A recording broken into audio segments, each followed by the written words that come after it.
What is up guys, and welcome back to the channel. In today's video I'm going to be talking about sample chops, and in particular where you chop your samples. So this video is really for those of you that feel like you're always chopping in exactly the same way and getting a bit bored of the process of chopping samples. I found this little thing on the SP404 Mark II which I think is useful, and I've started using it a little bit as well, just to mix things up and try and get some more unique sounding sample chops. So I've got the SP404 Mark II here, but most samplers will probably have this setting in there. So if you're on a different sampler, don't worry, you can still probably follow along with this video and get the results which I'm getting as well. So here we are on the SP404 Mark II, and I have this sample loaded in. It's a jazzy little sample. Kind of getting back into the jazzy stuff at the moment after a bit of an absence from it. Okay, and usually what I would do with a sample is kind of go through and try and find every time a new note is hit. Now, it's hard to show you with this particular sample because I'll probably get a copyright strike, but it's a fairly obvious way of chopping samples, and that's pretty much the way I do it 90% of the time. So this is the kind of habit I want to get out of, and this has actually been inspired by the PO33 a little bit actually, because that kind of just chopped into 16 parts and you don't really get a choice of where those chops sit, but you get some more interesting and unique sounds. So how do we kind of do that with the SP? So you can go ahead and just kind of chop by region. We'll go into Shift and Start End. And here you go, you can see the waveform of the sample. We can go into Menu next, and we can go to Auto Mark. So this is the big thing here. I'm not going to be doing it manually because I always fall into the same habits. I'm going to use Auto Mark. So we'll click that. And you can see here there's different options which you can choose. Now you could choose time division, which will give you equal segments. So I could go ahead and chop this by 8 or 16 and just see what I get.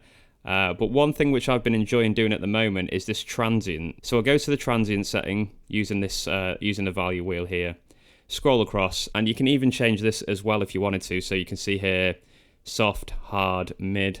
You can choose whichever one you want. I'm going to go for soft with this sample. I'm going to hit enter, and it says current marks will be lost. That's fine. I haven't actually set any yet, so it doesn't really matter. Okay, so that's only given us one chop. So let's go ahead and try that again. We'll go to auto mark and we'll try mid. Overwrite the current markers. Okay, that's given us some more options. They're a little bit crazy looking.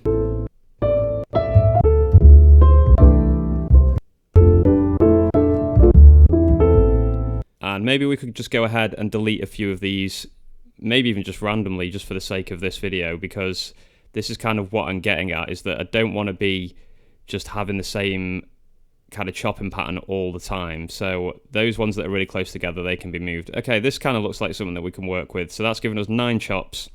So I'm going to go to Menu, Assign to Pad, and I'm going to turn Gate off using this, using the top right wheel here. I'm going to press Mark because that automatically assigns them to the pads, and then I'm just going to hit enter. Okay, that's done, and the first thing I'm going to do straight away after that, which I always do, is put these in a mute group because that's going to make things nice and tidy. So we'll go to C, we'll get all those in there, and I will just add a quick little envelope as well. We'll hold copy to add it to the whole mute group. Bring back the attack to like 2. This just makes sure there's no artifacts on the start of your samples, and you're not going to get annoying little clicks and things like that. It just slightly fades it in, so it gives it a nice soft feel.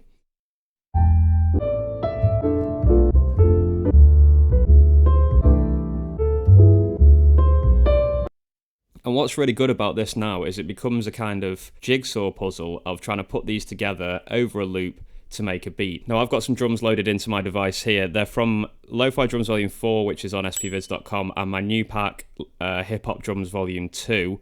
And what I've been doing, and this is particularly a good tip for my hip hop drums, because they're cut from breaks, they often need something else underneath just to fatten them up a little bit. So what I've been doing is layering my packs together, and I'm getting some really nice unique sounds. So this is the drum sounds that I've got.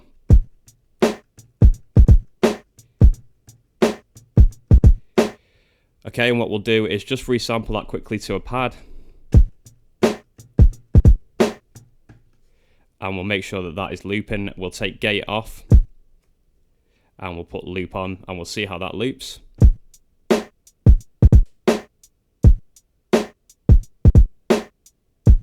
Okay, it needs a bit of adjustment.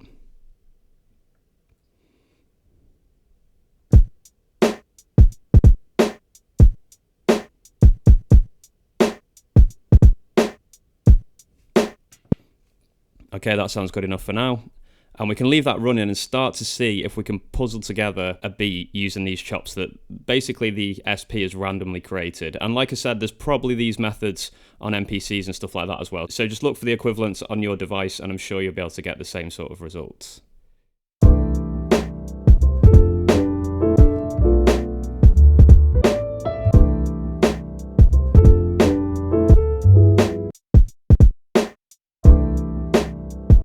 Okay, and what I'm actually going to do is pitch that down a little bit, just because it always sounds really nice on jazz samples. So let's pitch that down by 4.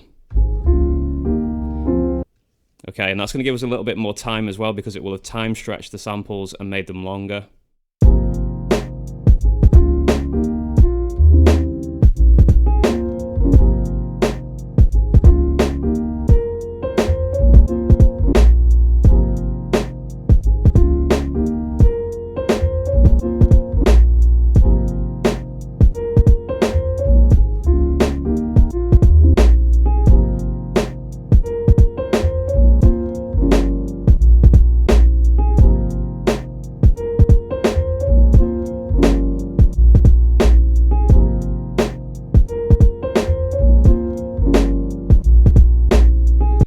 Okay, and I seem to come up with some sort of pattern there, and I definitely would not have come up with that with my old way of chopping. I would have just been looking for the notes and doing something a lot more basic. So the fact that it kind of makes it like a jigsaw puzzle, it brings out new ideas and new ways of piecing little chops together, and that's why I really, really like this method.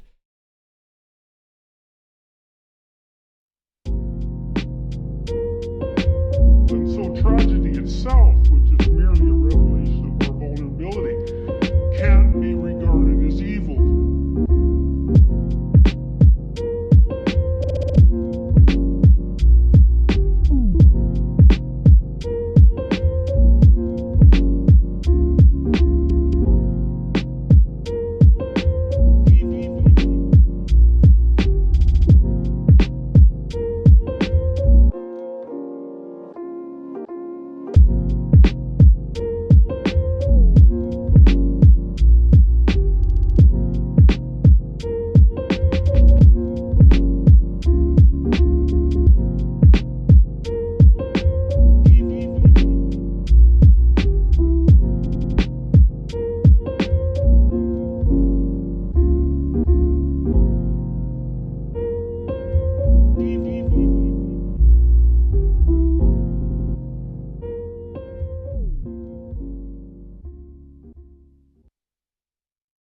I really hope this is something that you guys can try if you're getting stuck chopping in exactly the same way just like I am. See if this works for you and see if this brings out some new ideas.